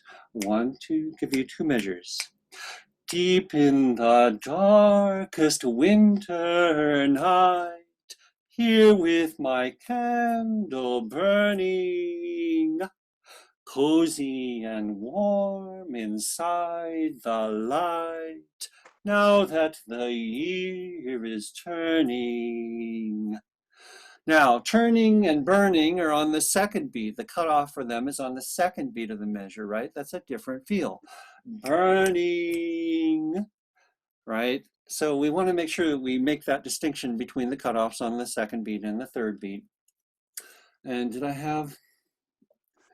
So let's take a moment for that feel. What does it feel like to cut off on the second beat? And let's do that by saying burning. We'll say both of the measures twice, both of the measures 3 times through. And I want you again to feel that burning. Now, again, you need to give you a visual here. My burning is on my 2 beat, which is that way, right? It's, if we're conducting in 3, maybe you all can do this with me. It won't be together. But what I want you to do is feel down, out, up, down, out, up, down, out, up, down, out, up. And we already talked about the cutoff for night, which is on the up. Night, night. And so you feel the up as you cut off night or light, as opposed to burning, which is the cutoff is on that motion. Burning, cozy. And again, burning, cozy, right? There's a feeling of momentum. It's different when the cutoff is on the second quarter note than when the quarter note is on the third. When the cutoff is on the third quarter note. And the more you can internalize that feeling of rhythm, that feeling of uplift or shift, that's part of what's fun about this piece. I loved singing this piece. I could sing this piece over and over and over again. And I did. And you can too, but you don't have to do it that many times. So let's see, what else should we do with that? Let me see. There are some cutoffs that are right on the first beat, but they're pretty much the exception in this piece. Almost everything is either on the second or the third quarter note. Now, here's an exception. Top of page 4, letter C. Heart of creation. And I actually modified it just a little bit in the way that I sang. I modified the way that cutoff on the N of creation happens. Because you could do it, ha, what's the right key? I don't know. Let's give me a B flat. Actually, the melody is in the alto part, so I need a G. Thank you, Stephanie. I know you were. So if I was going heart of creation, right, that would be a really clunky and awkward cutoff. It would be not very pleasant cutoff. Instead, I made my N just a little bit longer, a little more gracious, okay? So I went like this, heart of creation. It's just a lighter feel. It's not a chop it off on one. It's release it into one. Heart of creation. So I'm not worrying about getting it gone. The N quality, it basically lasts until the second quarter note, but you don't have to get fussy about that. If you give me just a little bit of N on the first beat of that next measure, that'll be enough. And that's the only place that happens, as I recall. So I want to jump over to, no, I'm going to have to pull up Logic Pro and make it think about that. So I'll pull that up while we're talking. Don't save. Okay, so because what I want you to hear is the recording of me doing it and singing Heart of Creation. Let me see, are we there? So I'm going to share the screen with you. Share the screen with you and jump into Logic. Can you see Logic Pro? Can I get a hand that you can see Logic? Okay, good. We should be. Heart of creation. So it's pretty subtle. It's not a chop off on one. There's a little bit of an N left. Let's see if we just hear the sopranos, for example, soprano parts. Let's do that. Heart of creation.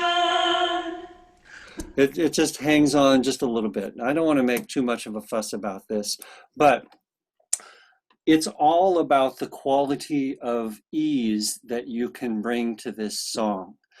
It's important that you not get fussy about where the cutoffs are. It's really ideal if you can find the feeling, the momentum, the way that a given cutoff relates to the momentum of the song going into the next phrase. Yes, Ed, go ahead. That's a dancing waltz. This is pure Strauss. Yep, that's good.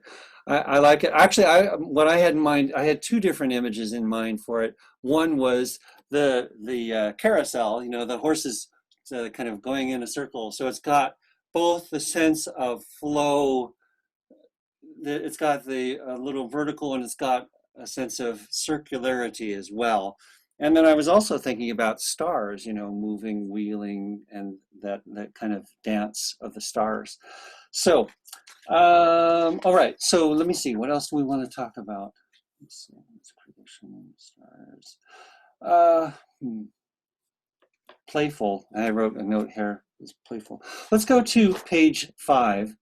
And I give you the option on the video click tracks. I say you can sing this section at letter E, or you can just not. You can write it out and listen until you come in at letter F on Heart of Creation again. This is, I think I've heard it described as a sort of scat singing section. That kind of works, I guess, but it's not improvised, and it's okay. But there's so much interesting momentum in this section too. Now at letter E, we really are thinking more in terms of 3, or at least more than we were before. So if I'm singing, for example, the soprano part at letter E, and so if I went do do do do do do do do do do do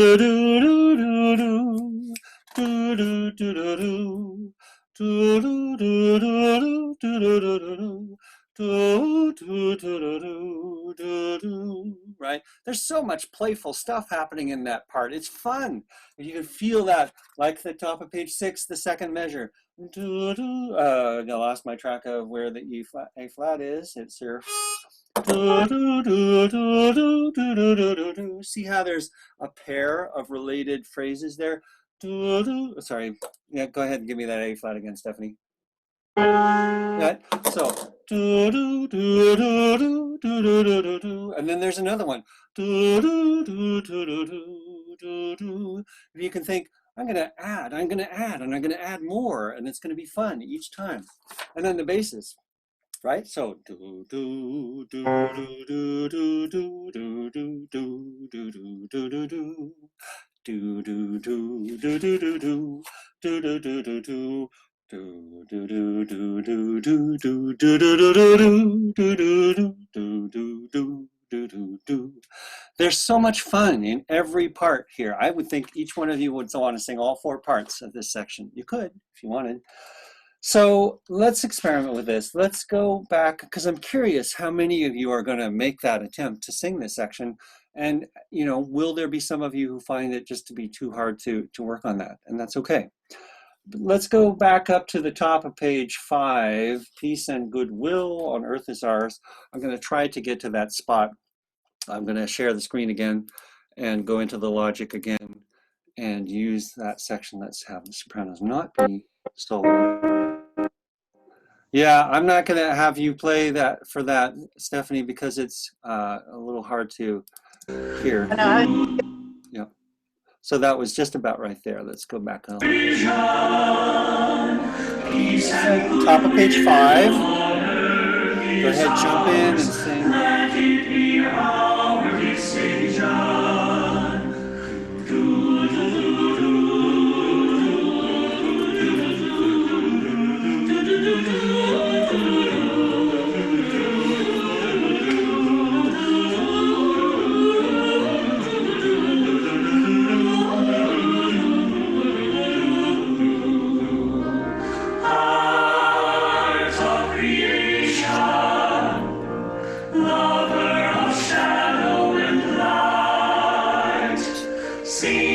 The songs of a billion stars, silently all through the night.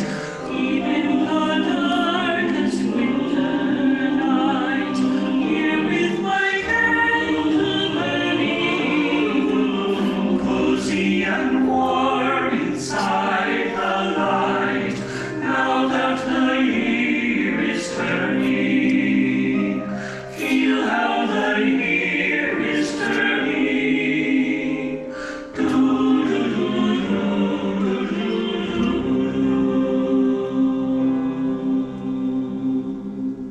All right. So I want to point out a couple things there on the last page in particular.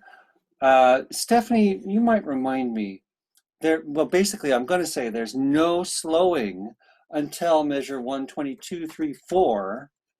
And I think those last 2 quarters, right, you slowed leading into the last phrase of the song, is that correct? Just a little bit, right.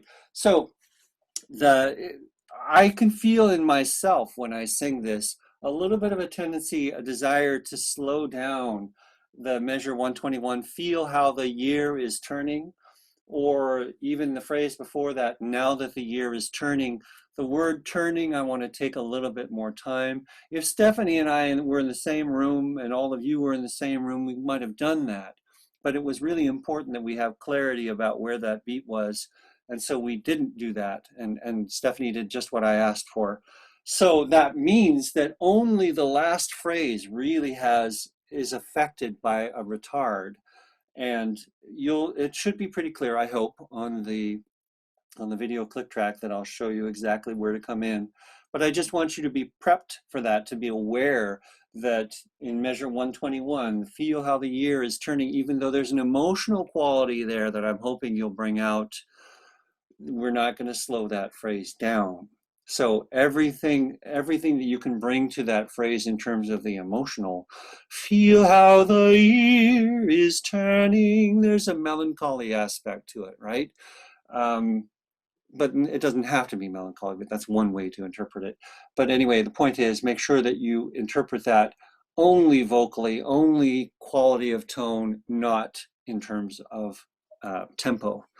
Okay, and then you'll listen to Stephanie's right hand play the C and the D that'll help you get a little bit of clarity on where that next beat one is going to be for the last phrase of the song. Does this make sense to people? Are you with me? Okay. All right. Let's see, how are we doing? 8:26. All right. So we'll spend more time on this next week. I'm really interested to know the places where you are struggling or not sure about the pitches or having trouble technically with what's going on. Those are good things Adam? for me to know. Yep, go ahead. Quick question. At letter B, measure 28, there's a dotted tie. Does that mean that we slur up to that next note? Is that what that means? It means you don't take a breath, but don't Oh. slide. Yeah, I don't want you to slide. Actually, it's interesting because I believe in opera scores that would mean a glissando from that pitch, but that's not what we want to do here. But that reminds me, because I did want to point this out. We're looking at page 3 now, everybody. Let's just take a look there. And you look at the soprano part, and you've got ooh, ooh, ooh, ooh, ooh, ooh, ooh, ooh, right? It looks like the arranger wants a new ooh for each note. I don't want that. I want your ooh to be seamless and connected. I want clarity in the pitches. Make sure you're changing the pitches at the right time. But I want them to be all connected, just like that singer in the video. You've got a constant cloud of ooh coming out of you, right? Even though the pitches are changing.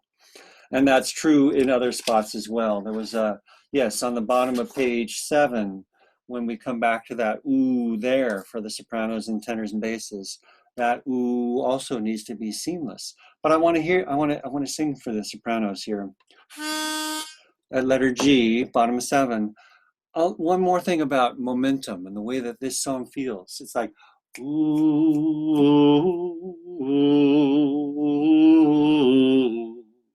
ooh, cozy and warm. Goes right into cozy. Remember when we rehearsed this last year, people were having a hard time. They forgot. They weren't ready for cozy and warm. They turned the page, and so they tended to mess that up. So just be ready for that. There is no break. The ooh goes directly into cozy. Think of the ooh as being cozy, right? In character. And maybe, hopefully you got a little bit of my sense of where the momentum is for that soprano line. Even the tenors, even the basses, you're sitting there on the C, but there's still something interesting. And basses, when you move up to that E flat in the 5th measure, bottom of page 7, that's an event, right? Finally, we're moving somewhere. We're participating in this feeling of momentum that changes and goes from one section to another. Okay, so I'm interested, again, as I mentioned, in hearing your other spots that you want to work on next week. You can email me if you want, or ask me there in rehearsal. Meanwhile, let's do a little bit of Betelehemu before we leave. So we'll basically just have that chance to run through it together, and we'll use our practice guide for that. Yeah, just to say we have seen it today. So I think I've got about 8 tracks submitted for Betelehemu, so most of you haven't done that yet. That's fine. If you don't do it before next week, that's fine. We can also spend some time on that if people want to do that next week, if people want to spend more time on Betelehemu. I didn't do that today. So I'm going to just jump into sharing the screen and go to the website. No, not that one. And get Betelehemu up. Tenor series practice guide. 1, 2, 1, 2. Sopranos, your first pitches. Here's your first pitches. By the way, not mew, but moo.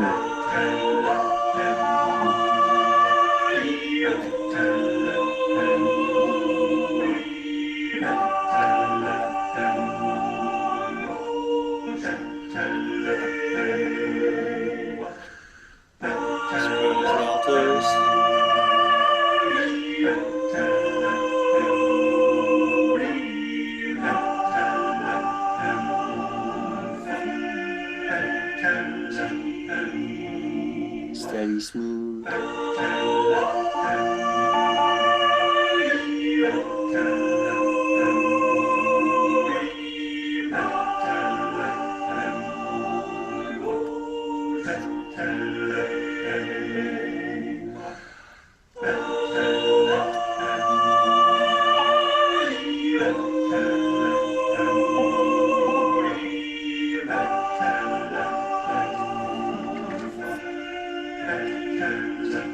Stagger breathe where you need to, altos, sopranos. Slowing.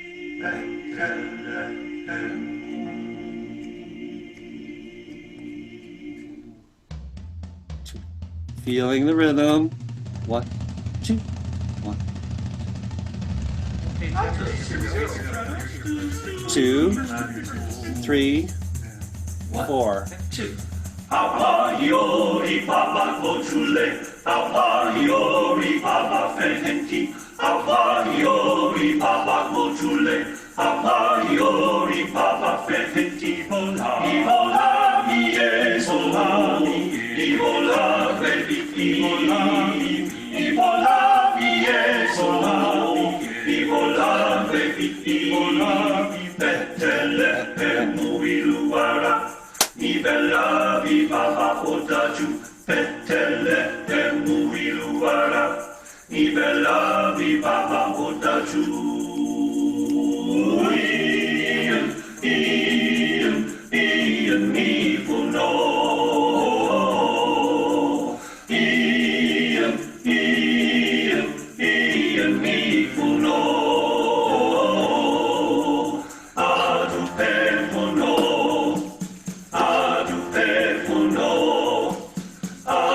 per puno, giovani, baba oloreo. In puno baba, Ian. in puno Bad Adam. baba, adu, baba tola washi. Tempo's going to slow down shortly. 2, 1, 2, 1, 2, 1, 2, 1, 2,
Okay.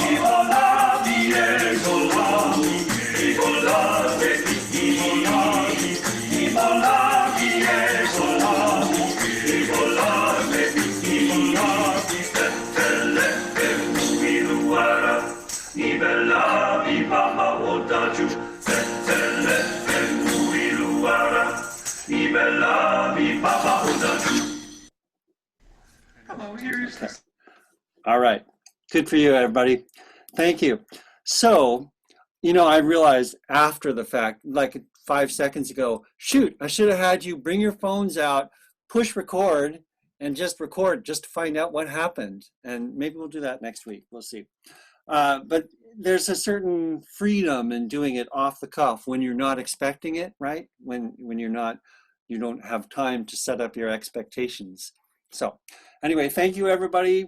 Great to have you here again. And keep them coming. Keep those tracks coming.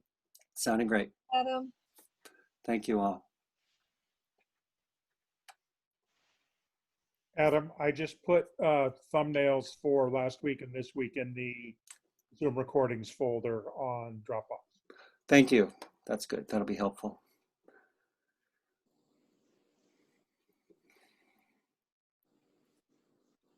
Night, everybody.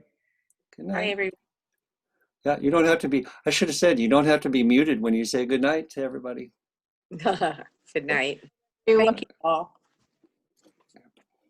Fun. All right. Any last questions from anybody still here? I just had a thought, Adam, on solstice when you were talking about maybe redoing it and counting in one. What about, it's pretty standard 4-bar phrases all the way through. You could Wait. almost count. You could almost count it in a slow 4. Like that? Yeah, it works all the way through. Interesting. Yeah. There's a couple places where the sopranos, like at G is the only place I can find where the sopranos have a 5 plus a 3. Yeah. But everybody has a 4. I don't know. Well, actually, the tenors and basses have that 5 plus 3 also. It's good phrasing, though, you know? Yeah, that's an interesting idea. Yeah. Could do 3 sets. Never mind. Oh. Yeah, but you know, the thing is, actually just conducting it in one isn't really going to give that much information. It'll give a sense of flow, but I won't have the opportunity to give other information. That's why you have 2 hands, right? Yeah, exactly. Yeah. So my left hand will have to do something interesting there. So yeah, thank you for the thought. Yeah, Ed had a question first. And then Mark. Good. Thank you, Stephanie. I'm done. Thank you, Stephanie. Ed, you're muted. Oh, maybe he's. Are you wanting to talk, Ed? No. Go ahead, Mark. Can't. Okay. He'll well, get out of order. This is just a personal observation that I had today when I sent you a Bethlehemu thing of the bass part. Wait. Bethlehemu. Bethlehemu. There you go. Good. Bethlehemu. Bethlehemu. It's all. Okay, I probably sang it wrong the entire song. Well, but, yeah. No, I mean, I don't mean on your recording necessarily, although. Yeah. Well, who knows? No, just the observation was that I even commented in my note to you when I sent it that I kept kind of going a little bit flat, and really had to push myself up, keep pushing up. And I just noticed now when I was singing with Ruth right next to me, singing the tenor part, that it was actually easier for me to know when I was precisely on pitch, when I could hear myself harmonizing with her, than when I was trying to hear the bass line and my own voice kind of overcrowding the bass line. Yeah, it almost like I think I might try it with the tenor emphasized and have me sing along with it. I don't know, have you ever, has that ever been an issue for you or a nose? I think that's interesting, something to explore, certainly. I wonder, though, if how much of it is because she was in the room with you. Yeah. And how much of it is right next to me too. Yeah. I mean, I'm thinking that you're getting vibrations, resonance, shared resonance, that kind of thing, that you might not get from listening to the track, the tenor track. But it's worth trying. Yeah, I'll experiment with it a little bit. Yeah. It was nice. Are you when you're recording? Are you having both ears covered with your headphones? Well, no, because I need to. When I was doing that, it was harder for me to hear my own voice, separate my own voice from the voice that was coming up through the track. So I tried it both ways, and I ended up doing having one ear plug out, earbud. And actually interesting on this question of bleed over, Ruth found today she was having it just in one ear, and just from this little tiny earbud, it was enough sound leakage that it kind of contaminated her track a little bit that she was recording. So yeah, that can happen. Yeah. So anyway, just keep experimenting, and it's like stuff that other earbud in some gum or something. Yeah. Behind your ear. Yeah. I'll put it down my shirt. That might not be a bad idea. Yeah. Okay. All right. Hey, this was great. I really appreciated the way you're describing dynamics and making showing kind of the purpose of them. I know you've done that before, but it really helps me kind of understand what we're trying to accomplish with the song. So Okay. thank you. Good. Yeah. Good. Thank you. Good. Okay. All right. See Good ya, night. Mark. And Ed, Okay. are you ready? I'm not skilled at unmute still. That space bar doesn't work for me. No, there's a YouTube video. You talked about Christmas Down Under. Well, that video is beer and banjos, but it's Santa Gets a Suntan. Okay. Absolutely. And the description, the lead in was, everybody knows this song. And then this guy, yeah, it's all sand, sun, and Bermuda Santa shorts. So just for fun. Just beer and banjos. That's what you said? That's how they did it. Okay. So you're saying if I go on, I think that's all. It's on YouTube. I looked it up. Santa Gets a Suntan. I was just curious. It's the only thing I could find. I don't know about choral music. It ain't. But okay. Yeah. I'll go and look at that. Yeah. All right. Thank you. Good Okay. night. I'm going to close off. Kitty, I'm closing now. Okay. All right. Good night.